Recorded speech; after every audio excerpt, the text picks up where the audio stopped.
Hi Bay State PD Pal families, it's Bridget and Stephanie here from Mount Tom. You're probably wondering, why are we on Mount Tom? Well, we wanted to share with you a story and a song, and we wanted to take you with us on a nature walk. Today we're going to be reading The Lorax by Dr. Seuss.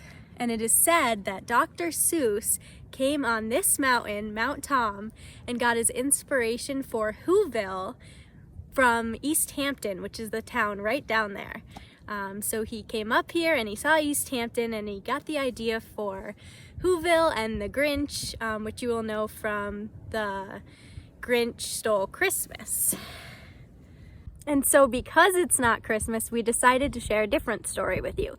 So we're going to be reading The Lorax by Dr. Seuss. Some of you may have seen the movie or read the book. So get cozy, gather your family, and join us for a reading of The Lorax. The Lorax by Dr. Seuss. At the far end of town, where the grickle grass grows, and the wind smells slow and sour when it blows, and no birds ever sing excepting old crows, is the street of the lifted Lorax. And deep in the grickle grass, some people say, if you look deep enough, you can still see today where the Lorax once stood just as long as it could before somebody lifted the Lorax away. What was the Lorax, and why was it there? And why was it lifted and taken somewhere? From the far end of town, where the grickle grass grows, the old Onceler still lives there. Ask him, he knows. You won't see the Onceler, don't knock at his door. He stays in his lurkum on top of his store. He lurks in his lurkum cold under the roof, where he makes his own clothes out of muffled moof. And on special dark midnights in August, he peeks out of the shutters, and sometimes he speaks and tells how the Lorax was lifted away. He'll tell you perhaps, if you're willing to pay. On the end of a rope, he lets down a tin pail, and you have to toss in 15 cents and a nail and the shell of a great, great, great grandfather snail. Then he pulls up the pail, makes a most careful count to see if you've paid him the proper amount. Then he hides what you paid him away in his snub, his secret strange hole in his grovelous glove. Then he grunts, I will call you by whisper-ma-phone, for the secrets I tell are for your ears alone. Slup! Down slups the whisper-ma-phone to your ear, and the old Onceler's whispers are not very clear, since they have to come down through a snurgly hose, and he sounds as if he had had smallish bees up his nose. Now I'll tell you, he says, with his teeth sounding gray, how the Lorax got lifted and taken away. It all started way back, such a long, long time back. Way back in the days when the grass was still green, and the pond was still wet, and the clouds were still clean, and the song of the swomy swans rang out in peace.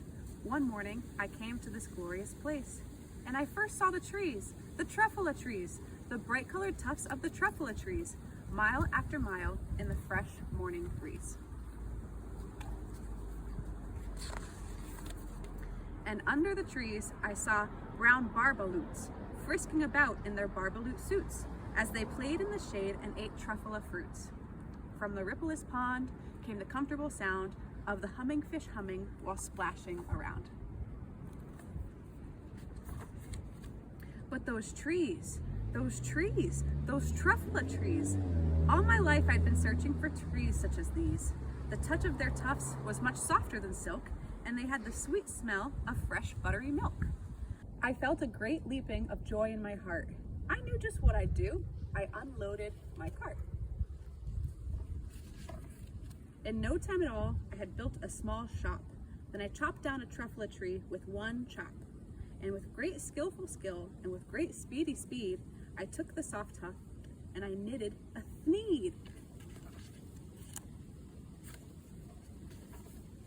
The instant I'd finished, I'd heard a gazump. I looked. I saw something pop out of the stump of the tree I'd chopped down. It was sort of a man. Describe him? That's hard, I don't know if I can. He was shortish and oldish and brownish and mossy, and he spoke with a voice that was sharpish and bossy.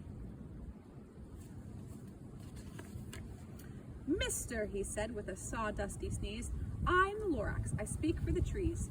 I speak for the trees have no tongues, and I'm asking you, sir, at the top of my lungs."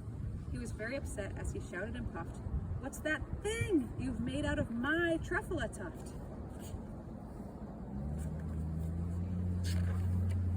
"Look, Lorax," I said, "there's no cause for alarm. I chopped just one tree. I am doing no harm. I'm being quite useful. This thing is a thneed. A thneed's a fine something that all people need. It's a shirt, it's a sock, it's a glove, it's a hat, but it has other uses. Yes, far beyond that.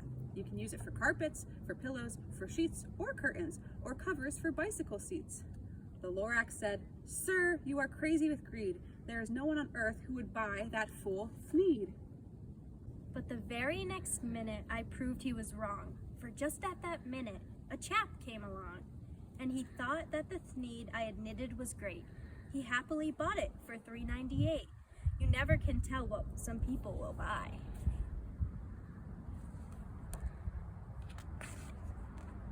"I repeat," said the Lorax, "I speak for the trees. I'm busy," I told him. "Be quiet, if you please." I rushed across the room, and in no time at all, built a radio phone. I put in a quick call. I called on my brothers and uncles and aunts, and I said, "Listen here. Here's a wonderful chance for the whole Wensler family to get mighty rich. Get over here fast. Take the road to North Nitch. Turn left at Weehawken, sharp right at South Stitch." And in no time at all, in the factory I built, the whole Wensler family was working full tilt. We were all knitting thneeds, just as busy as bees, to the sound of the chopping truffle trees.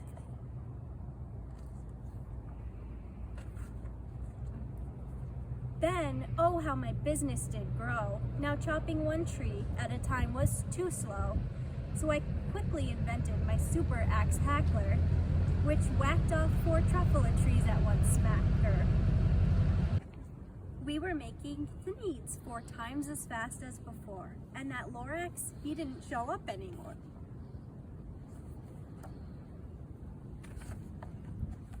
But the next week, he knocked on my new office door. He snapped, "I'm the Lorax who speaks for the trees, which you seem to be chopping as fast as you please. But I'm also in charge of the brown barbaloots, who played in the shade in their barbaloot suits, and happily lived eating truffle fruits. Now, thanks to your hacking my trees to the ground, there's not enough truffle fruit to go around, and my poor barbaloots are all getting the crummies because they have gas and no food in their tummies."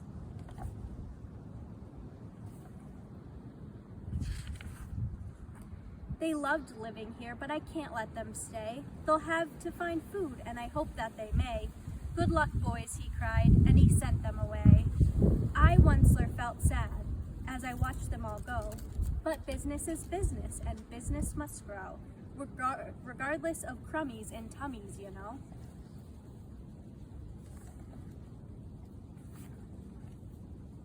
I meant no harm, I most truly did not, but I had to grow bigger, so bigger I got. I biggered my factory, I biggered my roads, I biggered my wagons, I biggered the loads of the thneeds I shipped out. I was shipping them forth to the south, to the east, to the west, to the north. I went right on biggering, selling more thneeds, and I biggered my money, which everyone needs.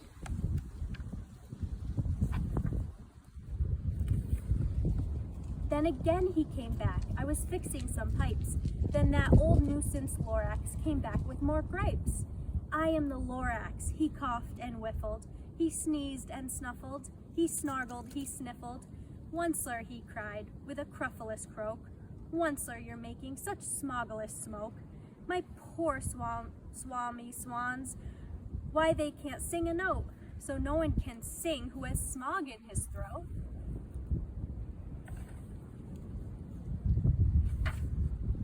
"And so," said the Lorax, "please pardon my cough. They cannot live here, so I'm sending them off. Where will they go? I don't hopefully know. They may have to fly for a month or a year to escape from the smog you've smogged up around here."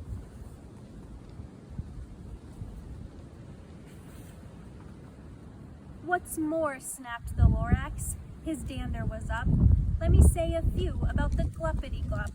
Your machinery chugs on day and night without stop, making gluppity-glup, also sloppity-slop. And what do you do with this leftover goo? I'll show you, you dirty once-ler man, you.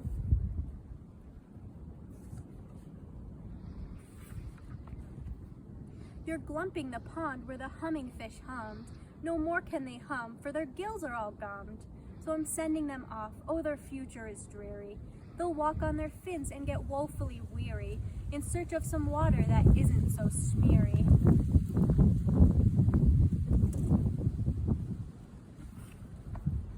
And then I got mad, I got terribly mad. I yelled at the Lorax, now listen here, Dad. All you do is yap yap and say bad, bad, bad. Well, I have my rights, sir, and I'm telling you, I intend to go on doing just what I do. And for your information, you Lorax, I'm figuring on biggering and biggering and biggering, turning more truffula trees into needs, which everyone needs.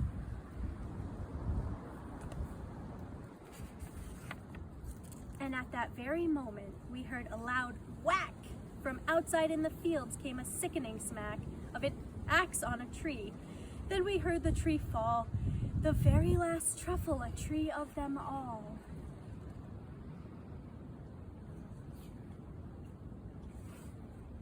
No more trees, no more needs, no more work to be done. So in no time, my uncle and aunts, everyone, all waved me goodbye. They jumped into my cars and drove away under the smoke-smothered stars. Now all that was left neath the bad-smelling sky was my big empty factory, the Lorax and I.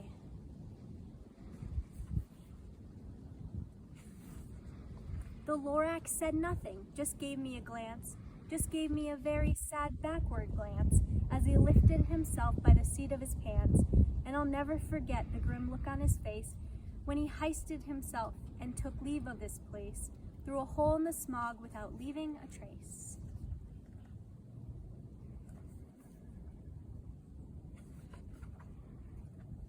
And all that the Lorax left here in this mess was a small pile of rocks with one word, unless. Whatever that meant, well, I just couldn't guess. That was long, long ago, but each day since that day, I've sat here and worried away. Through the years while my buildings have fallen apart, I've worried about it with all my heart. But now, says the Onceler, now that you're here, the word of the Lorax seems perfectly clear. Unless someone like you cares a whole awful lot, nothing's going to get better, it's not.